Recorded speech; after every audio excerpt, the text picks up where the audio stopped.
جو بھی سوچ آ رہی ہے اسے کتنی دیر دماغ میں رکھنا ہے، کتنی دیر پکانا ہے، یہ اہم ترین چیز ہے۔ دیکھیے پہلی سوچ جو آتی ہے نا، وہ آپ کی ذمہ داری نہیں ہے، it's a process of conditioning, آئے گی، آپ انسان ہیں، لیکن پہلی کے بعد جو دوسری سوچ آتی ہے اور جو کچھ بھی آگے آتا ہے، یہ سب آپ کی ذمہ داری ہے۔ آپ نے اس کو جان بوجھ کے پھر سوچا اور پکایا اور رکھا اور کیا، تو آنے والی سوچ کو پازیٹیو لے کر جانا یہ بہت اہم ترین ہے۔ نمبر 2، جو بات زبان پہ آ رہی ہے میں نے تو کہہ دینی ہے، کیونکہ ہمارے دل صاف ہے، ہم کوئی بات دل میں نہیں رکھتے۔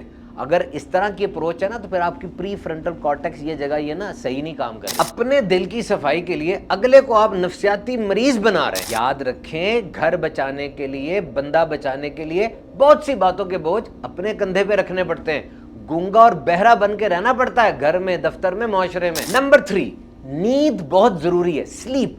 بس نیند میں نا آپ کے دماغ کی واشنگ ہوتی ہے، اور اگر آپ نیند پوری نہیں کریں گے تو واشنگ نہیں ہوگی، اور وہ گند چہرے سے ظاہر ہوگا اور زبان سے نکلے گا۔ نمبر 4، یاد رکھیے دوائی بڑی ضروری ہے۔ کبھی کبھار زندگی اور موت میں فرق صرف ایک ٹیکے کا ہوتا ہے، لیکن اگر نفسیاتی مسئلہ شروع ہونے لگا ہے، دماغ اور دل اور جسم برابر نہیں ہے، بیلنس نہیں آ رہا، آؤٹ ہو رہا ہے بیلنس، تو کچھ تھراپی ضرور کیجئے، عبادت زیادہ کر دیں، سجدے طویل کر دیں، کوئی ذکر شروع کریں استقامت کے ساتھ، واکنگ، جاگنگ، ڈیپ بریدنگ، مراقبہ وغیرہ یہ ضرور کریں، انشاءاللہ آپ کو فائدہ نظر آئے گا۔